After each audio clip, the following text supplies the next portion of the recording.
Sexta-feira, dia da gente estudar o livro. Estamos olhando os bastidores aqui da Disney, que é um livrinho bem fácil de ler, né? Ele é curtinho, vocês estão vendo aqui, ó, são 14 capítulos, e é bacana que ele faz um paralelo com pessoas de mercado. Então tem a pessoa que é vice-presidente de uma área, uma pessoa que é do setor de bancos, a outra da indústria de software. E aí eles vão trazendo algumas curiosidades lá dos parques, da forma como a Disney faz toda a gestão da experiência dos usuários, dos clientes. E no outro vídeo da semana passada, né, a gente estudou o capítulo 3, a gente ia fazer o 3 e o 4, mas eu vou fazer um capítulo só por vídeo, porque a ideia não é ter pressa, sabe? A gente lê junto, talvez você esteja caindo agora de paraquedas nesse vídeo, então ainda dá tempo de você comprar o seu livro, aí você lê um capítulo, vê o vídeo, procura no feed, que vão ter sempre os vídeos ali todas as sextas que a gente faz a leitura. E uma dica que eu dou, isso eu aprendi lá com o pessoal da Incandescente, com o Vinícius, o Benício, e tem também eu não lembro se foi um livro da galera da consultoria lá da Falcone, ou em algum curso que eu fiz, que você pode treinar o pessoal da sua empresa com livro. Então imagina assim, vocês pegam um livro e aí vocês estudam um capítulo, chega na sexta-feira, ou num horário de reunião que você escolher, você junta todo mundo numa sala, né? Pode ser num Zoom, ou se for fazer presencial, e aí faz um sorteio, e a pessoa que for sorteada ali naquele dia, ela vai explicar e vai comentar e vai falar sobre aquilo que ela anotou, né, naquele capítulo, e aí depois abre para um debate ali, para uma troca de ideias. Só o cuidado para não deixar um negócio obrigatório maçante, né? Acho que tem que ter um balanço, assim, se a pessoa, livro, nem todo mundo, é bom que você tenha, né, o hábito de ler, mas nem todo mundo tem o hábito de ler. E aí a gente fez uma vez, foi muito bom, a gente fez com Como Fazer Amigos e Influenciar Pessoas, na época que a Vanessa e a Isabela trabalhavam com a gente. Aí a gente fez com esse também. E aí depois a gente parou de fazer. E também pode ser com um vídeo do YouTube, às vezes vocês veem um vídeo bacana sobre áreas diversas, atendimento do cliente, e-commerce, algo mais sobre autoconhecimento, e aí vocês podem compartilhar, e aí todo mundo assiste aquele vídeo e depois conversa, porque é uma forma de você criar uma cultura de compartilhamento de informação na tua empresa, né? Então o capítulo 4 ele fala assim, ó, como as pequenas coisas fazem uma grande diferença. E aqui a primeira lição que eu marquei, que é a lição número 2, que ele fala que lá na Disney o pessoal tem uma fantástica atenção aos detalhes. Aí vamos conversar alguns pontos para vocês verem se vocês fariam isso numa empresa de vocês, ou se até mesmo, né, vocês têm essa noção de prestar atenção. Não só nas coisas, mas aí também para você prestar atenção quando você estiver conversando com as pessoas, se você está só ouvindo para responder, ou se você realmente está ali prestando atenção naquilo que a pessoa está te falando, tá? Aí ele falou aqui, ó, sabe as pontas dos postes, né, que eles têm uns postes em que eles usam lá no parque, e aí ele fala que aquilo é retocado todas as noites, né? E aqui ele também comenta que a meta é fazer o parque parecer novo todas as manhãs. Tem 37 postes como esse aqui, eles não se desgastam da mesma forma, mas as pontas mais gastas são retocadas todas as noites. E aí o Dom, que é um personagem aqui do livro, né? Ele reclama da ineficiência, disse que ninguém notaria isso. E aí eu lembro também de um filme que eu vi, eu acho que foi não é o Piratas do Vale do Silício, ou algum documentário famoso do Steve Jobs, ou isso também é atribuído a ele, às vezes, né, nem é verdade, entrou aí para a história como sendo uma fala dele, mas eu acho que nesse ponto que ele, inclusive dentro do aparelho, quando ele desenvolvia, ele queria usar as peças numa determinada disposição ou com algum cuidado dentro ali do equipamento. E às vezes isso realmente o seu cliente ele não vai enxergar. Mas a mensagem que você passa, sabe, é que você realmente se importa ali com os detalhes. E nem sempre vai dar para fazer.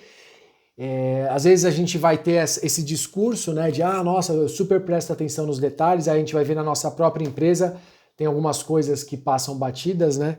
E enfim, você vai tentando melhorar e lapidar aí essa questão aqui.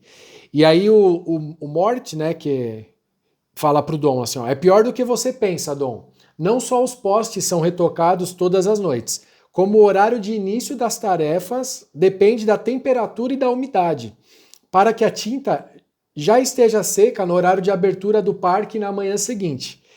Uma empresa que se preocupa com um poste prestará essa mesma atenção a qualquer coisa que envolva seus convidados, pois a atenção aos detalhes faz parte da cultura da empresa. Agora gostaria que vocês respondessem a uma pergunta.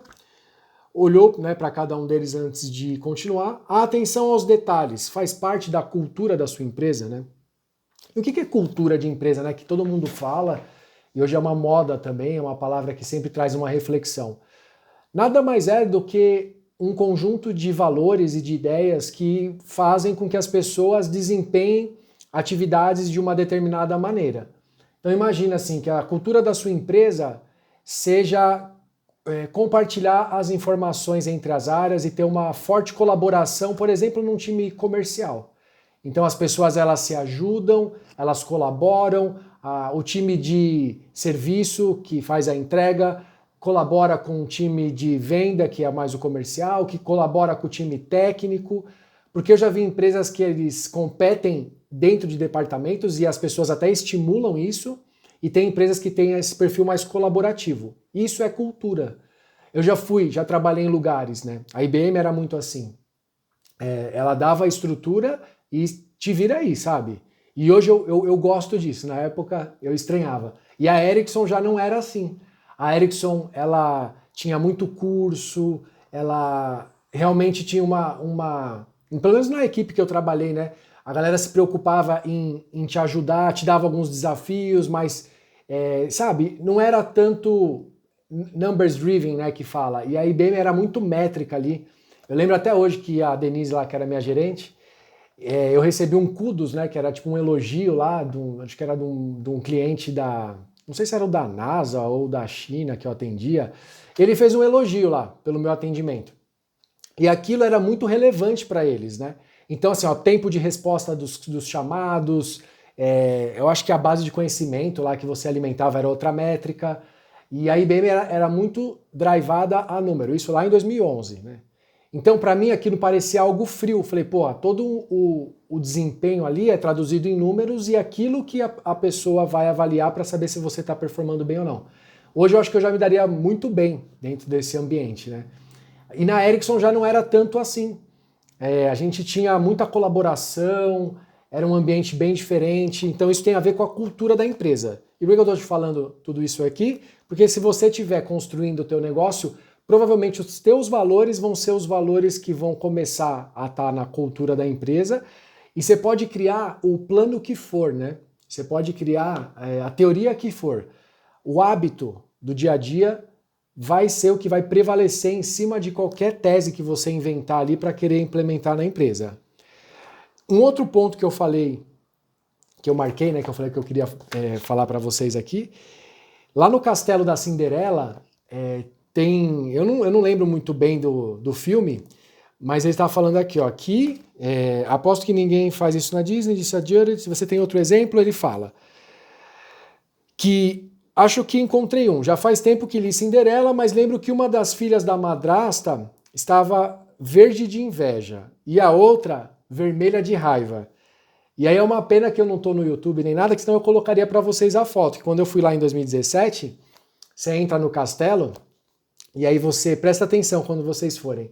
Lá nos azulejos, vocês vão ver lá a madrasta dela, e aí ela vai estar verde e ela vai estar vermelha. Então, para quem é fã, né, e acompanha, eu acho que isso é muito especial.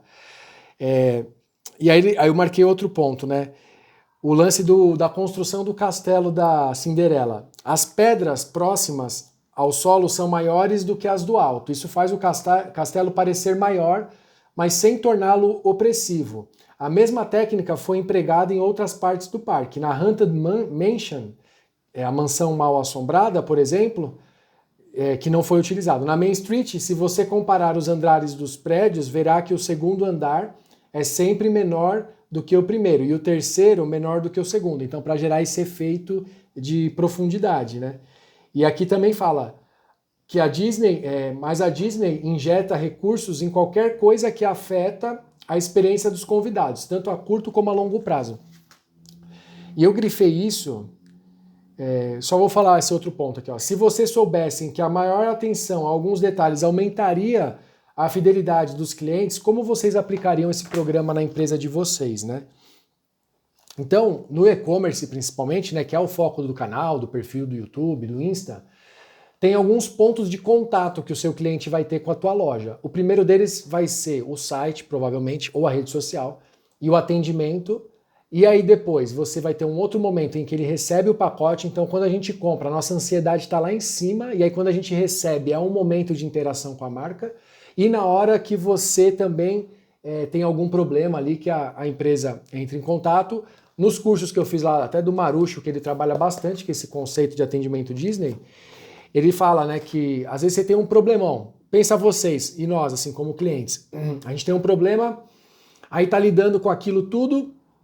Se a empresa, ela solucionar o nosso problema e o último contato que a gente tiver for positivo, a última experiência vai ser provavelmente a que vai ficar guardada ali na mente do teu cliente. Então, assim, por mais desafiador que seja o problema, tenta fechar em alta, né? Que é o conceito Disney também, né? De você conseguir recuperar esse momento assim de interação. Eu não sei se isso tem no livro, talvez mais pra frente. Aí eles perguntaram, nossa, mas como que a Disney consegue, né? Eles têm um programa lá de Imagineerings, que são a imagenharia, que as pessoas vão fazendo processos criativos, né? E aí eu marquei aqui, quando vocês estiverem fazendo brainstorm na empresa de vocês, para evitar ficar criticando muito, para deixar as ideias fluírem ali, e depois vocês fazem um momento de autocrítica ali, e aí vai considerar o que vai implementar ou não. Falou também das cores, ó, que o John Hint, ele preparava todas as cores, ele foi um dos 9 artistas originais, né, da Disney, ele tá mais com 80 anos hoje. Ele projetou a iluminação noturna da grande esfera do Epcot para manter a tonalidade de púrpura adequada. A atenção aos detalhes permeia tudo. Então eles realmente têm essa cultura, né?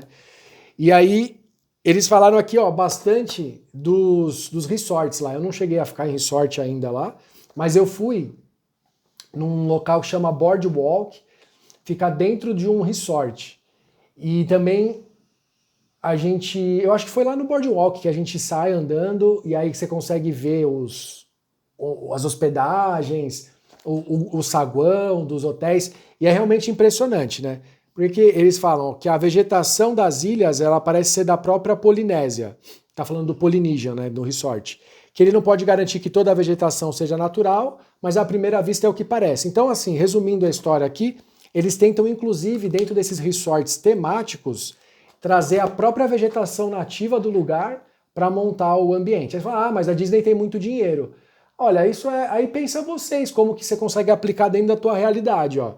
Quando eu li esse livro, eu anotei algumas coisas, né?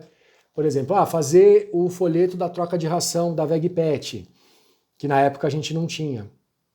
Descrever que os pacotes de 8 quilos, na época, eram fardos de 2 agrupados. Então, assim, poxa, não deixar o cliente ser surpreendido, né? Comprar 8 quilos achando que era um pacotão. Parecem coisas básicas, né? Mas tenta usar esses conceitos no detalhe do negócio de vocês. Ou, se você trabalha para uma empresa, né?